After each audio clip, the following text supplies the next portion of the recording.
Darth Plagueis was a dark lord of the Sith, so powerful and so wise, he could use the Force to influence the midi-chlorians to create life. Darth Plagueis the Wise. The backstory of Darth Plagueis and Darth Sidious was developed hand in glove with the highest authorities at Lucasfilm to ensure that nothing contradicts George Lucas's vision of his creations. The million-dollar question, guys. This is the question that this book was supposed to answer definitively. At least that was my impression it was supposed to answer definitively. Let's find out if they do it. Since episode 3, when Palpatine gave Anakin the talk. Some parents give the birds and the bees. Palpatine didn't give the birds and the bees, but he sort of looked at Anakin as though perhaps he was the fulfillment, he was the end result of this story. Did Plagueis bring Anakin into being? The closest I can find in Darth Plagueis appears on page 280 of Drunk on Newfound Power. Then he had attempted an even more unthinkable act, it's talking about Plagueis, to bring into being a creation of his own. Not merely the impregnation of some hapless, mindless creature, but the birth of a forceful being. The ability to dominate death had been a step in the right direction, but it wasn't equivalent to pure creation. And so he had stretched out, indeed, as if invisible, transubstantiated to inform every being of his existence and impact all of them. Munoid or insectoid, secure or dispossessed, free or enslaved. A warrior waving a banner in triumph on a battlefield, a ghost infiltrating a dream. But ultimately to no end. The Force grew silent as if in flight from him, and many of his animals in his laboratory succumbed to horrifying diseases. Regardless, 8 long years later, Plagueis remained convinced that he was on the verge of absolute success. Question, we'll go through each one of you. Was that the birth, the conception of Anakin Skywalker? Erish, yes or no? Yes or no? I'm going to say no. Jimmy Mack, birth of Anakin Skywalker, the conception of Anakin Skywalker. At that moment, the 8 years timing sure seems to be something of a coincidence, but that's what I'm going to say it is. I'm going to say his actions. Hold on, wait a minute. We can get into it. Hold on, I just want to go through. Okay, we'll come back to you. I'm saying no. Oh, Jimmy's saying no. All right, Erish says no. Jimmy says no. Paul, what say you? Was that the conception of Anakin Skywalker? No. No. Kyle. Don't take this the wrong way. Can you just read exactly what, again, that bit? Well, he says he was drunk on newfound power. He attempted an even more unthinkable act to bring into being a creation of his own, not merely the impregnation of a hapless, mindless creature, but the birth of a forceful being. The ability to dominate death had been a step in the right direction, but it wasn't equivalent to pure creation, and so he stretched out, indeed as if invisible, transubstantiated to inform every being of his existence and impact all of them, munoid, insectoid, secure, dispossessed, foe, or free or enslaved, a warrior waving a banner in triumph on a battlefield, a ghost infiltrating a dream. But ultimately, to no end, the Force grew silent as if in flight from him, and many of the animals in his laboratory succumbed to horrifying diseases. Regardless, 8 long years later, Plagueis remained convinced that he was on the verge of absolute success. Yes. To James Luceno, maybe to us. Is that is the conception of Anakin Skywalker, Kyle? You're saying yes? I don't think I think in the writer's mind, probably yes. For us, we're meant to never really know. And I also felt we were going to go there because we start getting into Gardella. Wait a minute. What kind of answer? Hold on a second. Hold on. Give me that answer again. Now I need you to repeat yourself. What answer was that? The logic of the creator, the author, I think yes. Well, yes or no? All right, Jimmy, you tell me what you were going to say. You had more thoughts about this. All right. Now, the timeline looks good because we're talking 8 years. So in the timeline, this is toward the end of the life of Darth Plagueis, the beginning of the Star Wars prequel series. 8 years seems about right. You know, Anakin's, 9, 10 years old as we see the Phantom Menace unfold. What I think this is all about is Plagueis trying to manipulate the midi-chlorians to create life, just like Palpatine said. Plagueis fails, but he comes close. As a result, the midi-chlorians strike back, and they create life. They see what Plagueis is doing. They feel the currents in the Force.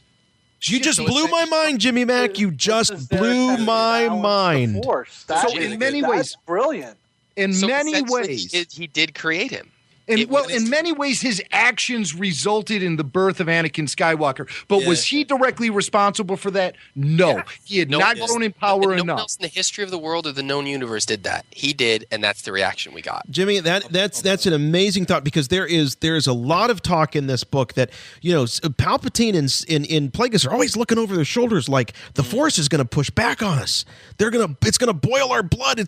We're just going to burst into non-existence. The Force will find a way, and that's what happened. So when he talks about manipulating it, but does that invalidate Sidious's Palpatine story? He did manipulate the midichlorians to create life. Palpatine Wasn't that a manipulation from a certain point of view? Yeah, I guess. But the end result, well, it's hard to say the end result ended up in the dark side, because the end result could have ended up in the light side too. So it just begs all these questions. Is there a light side? Is there a dark side? But the pushback, he says the Force grew silent as if in flight from him, and many of the animals in his laboratories succumbed to horrifying diseases. Regardless, he was expecting pushback. He didn't get anything. It was just silence. But was it? You totally blew my mind, Jimmy. Totally blew my mind. Jason, the timing of it is perfect. It's a defense mechanism against how Plagueis is trying to tip the balance of the Force. It's a defense mechanism. It's nature creating a natural enemy for this unnatural occurrence. It's almost like an antibiotic. You're basically saying, Jimmy, that midichlorians then are making a moral decision. I don't think it even goes. It's not even that. I think you may be right, but I think it has to go purely to the timing. It has to go also to the fact I think Luceno wrote this in, and just like we said, there was a scene at the end that they cut back. They said, you got to cut it back. We can't be so literal. George's vision is yes. And that scene in the Opera House is so explicit. The way he looks at him, George is not subtle about anything. He is a Force creation. It doesn't matter how it happened, but I think it's like if I'm going to put match and gasoline together, hoping to create chocolate, and there's a reaction, and that's what it is. It's like it was an explosion, and no matter what he did something that no one had ever done before, nor they should have. And regardless of if it was the desired reaction or whatever, either way, he intended to create life, and a life was created out of nothing. No one has ever diverged from that. He's a Herculean. He's Merlin. He's Jesus. It was born a virgin birth. They would have had to undo that idea in this book to make it not that Plagueis did it.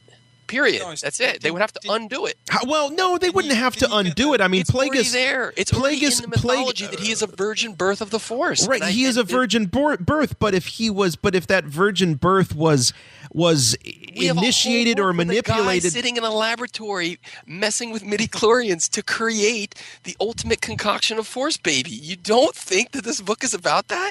The whole book is about Plagueis creating a virgin birth. Well, okay, then why is Luceno being so coy about it? Why is he backing off at the end? Take it out of the book, guaranteed. I know Erish can't say that, but that's what it is. They said, "Whoa, let's cut back that. Let's cut this Sith bit back." Yeah, but you got to change Darth Maul's origin now because we're doing this in the Clone Wars. That's the way it works. All right, Paul wants to get in here. Paul, what do you say? Footnote at the end of the story too, though, where kind of like. Wait a minute, we can't hear you. Get up closer.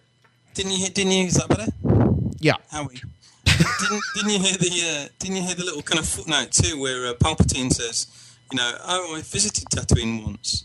No, where it's like, okay, well, he's dangling that carrot too, that Palpatine still might be responsible for it. It might not be Plagueis. It could be something that Palpatine did based upon Plagueis' teachings. Well, and of course, Plagueis had no other reason for him to drop that line in other than it might be me. Plagueis, of course, had earlier dealings with Gardula the Hutt. Right. We know Gardula the Hutt owned Anakin prior to him being sold. Right. And Jimmy Mac, weren't we all on, just waiting like, when are we going to get the clue that there's something between Gardula and Plagueis that would lead us to Shmi? Shmi never shows up in this book at all, never by name. Guys, didn't Palp said he was there too, so it could have been Palps. It might have had nothing to do with Plagueis. Why do you think Plagueis is so exciting running around? Oh my God, I got to get to Anakin. I got to go to Padme's little room. Knock, knock, knock. But he doesn't know. Here's the thing. We're asking the question. You guys, this was all cut back to make it less literal. Wait a minute. Hold on a second. Wait a minute. You're saying that, Plagueis got, Palpatine got the upper hand in the end, and it was all him. So what if Palpatine has just been playing Plagueis to sort of make this happen? Wait a minute. I think we've just answered the question here. I really do. I think we've answered the question because I'm wondering why we would get just to the precipice of this and then Luceno doesn't do it. Kyle's got the conspiracy theory that it was all in there, but they cut it out. Jason's book would be about how he's not a forced creation. It would have to be explicit. Otherwise, everything is implied based on what George says in the films. I don't think it's changing what's being said. It's just changing whose hand is in the glove. That's it. So you're saying that he's going to go through this whole book about a guy manipulating the Force, and we end up with nothing. The whole trajectory of Anakin Skywalker. No, I'm saying the exact opposite. I'm saying, wait a minute. Skywalker. This is what's amazing about it. For the Sith, they think that they're creating one for them, and they create one that is not. And for the Jedi, they think he's the chosen one, but also not for the reasons they think. It's wrong for both of them. Anakin needs to destroy all before he gets there. And for the Sith, Anakin's going to go good before he gets it, and he's ultimately going to be the good. Okay, Kyle, very simple question here. Did Plagueis manipulate the midichlorians to create Anakin Skywalker? Yes, and he also, by doing so, created the ultimate undoing of the Sith. Okay, that's fine. But I'm just saying, did he in some way reach out through the Force, becoming incorporeal, climbing through whatever orifice of Shmi Skywalker he needed to impregnate her, whatever he did with his Sithiness? Yes. So he did do it. Talking about it, yes, absolutely. Okay, he did it. Okay, that's all I'm saying. That's all I'm saying. I'm saying that he did it too. I'm just wondering. I think. You know what? There's several clues into our mythology. Jimmy's idea is a major part of our mythology. There's major clues in the book that say that they're messing with the midichlorians so much that there is a fear that the midichlorians could defend themselves, and I believe the midichlorians defending themselves was related to the creation of Anakin Skywalker. I think Plagueis' actions made the midichlorians, made the Force flow, so the midichlorians would have to create life as a natural defense mechanism against what Plagueis was doing. Why do you think they put that line in there where Sidious says, "Oh, I visited Tatooine once"? Why do you think that they put that in there? If it wasn't to kind of make you think, well, maybe he played a part in that. So, Paul, you're still saying that the jury. You're saying that the jury is still out. Tatooine, and why else would he say it? Other than there's also a lot of evidence in the book that says that the Sith can reach out and touch upon every living being there is in the galaxy. Well, wait a minute. You necessarily have to book a flight to Tatooine. Well, right, that is true. But I do want to say. Explicit. Well, the numbers, the years. No one's disagreeing. I don't think anyone's disagreeing. I mean, Kyle, you and I are on the same page. It's Jimmy and Erish. Started this by saying no. I know, and I said yes. In fact, nobody even got to me. No one asked me. I said ultimately no. Right, ultimately no. Right? Yeah. Erish said no. Jimmy said no with asterisk. Paul said no. Kyle, you said yes. I was about to say yes, and no one listened. But I want to get back to what Paul was saying. Poor Paul's out here on a ledge all by himself, saying, "Hey, maybe it's Palpatine. Maybe Palpatine did this." I want to answer that by just saying that it was insinuated in Phantom Menace, and I guess there's probably some book out there with a map that would show that there is that Naboo and Tatooine are relatively close, and so it's not out of the realm of possibility that Palpatine did visit there at one point. It's like his Cabo. That's right. That's right. There you go. So I don't know that. Believe me, I love when we grasp at straws there on these programs, but I don't think that one's. That one doesn't hold water with me. I think it was small talk. I think it was. I don't know. It felt loaded. Just the context within context. I wish I had it marked. Do you have it marked? No. I'd like to go back and read it. I prefer Jimmy's logic. I think it's based upon like more pages of the book, if you like, than one line. I think that given everything it says over and over again about the way that the Force works, but what Kyle is saying is this entire book. This entire book is showing how he's not only a Sith, he's a mad scientist. He's Dr. What am I thinking of? Brando played him. Dr. Moreau. I mean, yeah, exactly. I mean, he unnatural, exactly, which is the word that Sidious uses. So this whole book is about all these experiments. All the way, Palpatine uses that knowledge all the way through the book, almost more effectively than he does. So I don't think about the science stuff. I don't think Palpatine was into the whole science. In fact, they really draw a distinction. Conspiracy for us. It's never. We don't. I think the book, we have to follow the dramatic blueprint that the writer lays down, leading us through the narrative. And the narrative is that it never is even, I think, hinted at that Palpatine would do it, and nor is it even hinted at in Revenge of the Sith. Think here too. Hold on a second. There's definitely a division here. Early on in his training, Sidious Palpatine is very much attracted to Sith artifacts and Sith legend and Sith text and Sith sorcery, whereas Plagueis has no use for any of that. Plagueis is all about lab coats and experiments, and he thinks that the secrets of the Force and the midichlorians can be unlocked by biology and science, whereas Palpatine is much more of a sorcerer, I think, and much more.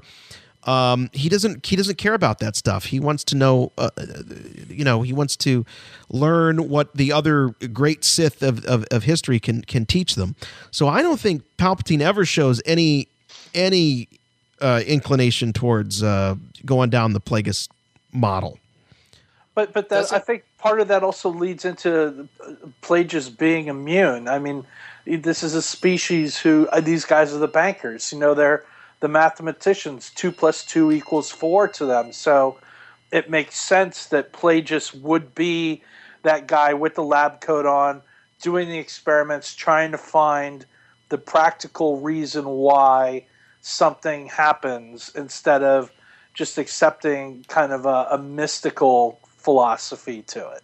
And Palpatine had issues with Plagueis spending all that time with the lab coat because he felt Plagueis was taking his eyes off the prize. He was getting too self-absorbed in his little experiments and stuff.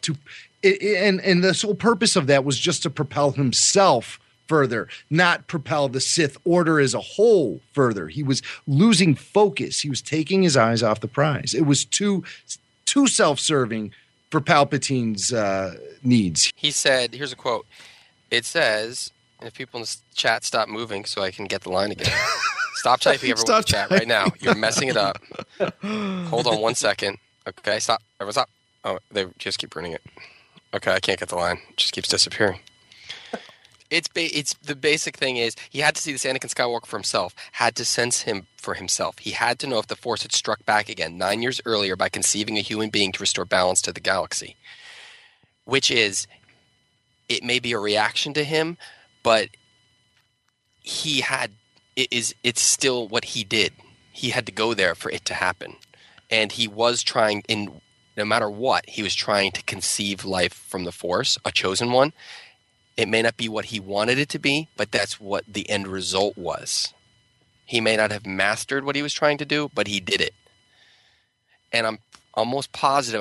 I bet it was more explicit, and I bet it was cut back by Del Rey or Lucasfilm. I think I'm guaranteeing it, guys. I'm guaranteeing it. There's only one person here that's trying to make it happen. So if that's the key, argument, then there's no argument. That's what I was trying to say to you, Paul. I like your idea of Palpatine, but there is only one person in this. I'm going to go behind the scenes, and I'm going to work in the laboratory. You're going to get us into a position. And then when Palpatine knows for sure, when he sees it in his master's face that this was created and this is it, he doesn't need him anymore. All right, I have the line. He had to. Oh God, people are typing. I see what you're talking about, Paul. He had to see this Anakin Skywalker for himself. He had to sense himself. He had to know if the Force had struck back 9 years earlier. 9 years earlier by conceiving a human being to restore balance to the galaxy. That's the line. But maybe you were talking about Kitster. And also, you guys have to remember, in Revenge of the Sith, he sits there and he looks to Anakin. He doesn't say the Sith could even create life. He says he could even, whatever. He's not saying the Sith implicating himself. General. He's saying he, still referring to still referring to his master. But then but we have to take into account that story he tells Anakin in Episode 3 isn't entirely true. He tells him that he kills him in his sleep, and we know that wasn't the case.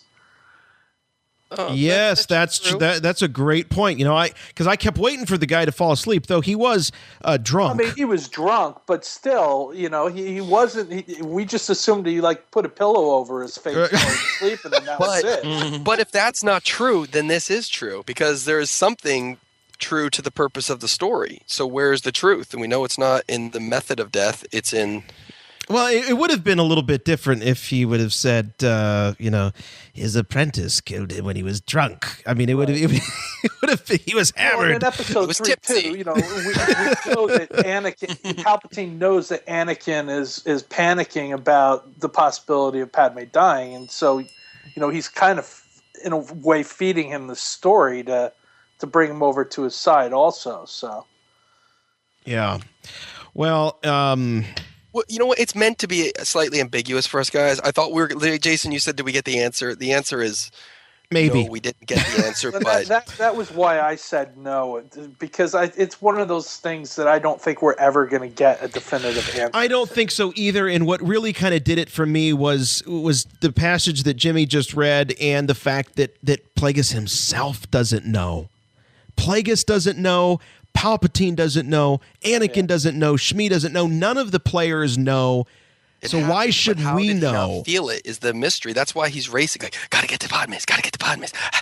And he's like, he has to know. He's like, oh my God, did it work? Did it not work? Right. And then he gets the girl, and she's like, she is not here right now. Yeah. That girl's it's in like Keira episode Knightley 1. He's like, answering oh my the God, door. it's that girl again. Be sure to heart goes with you.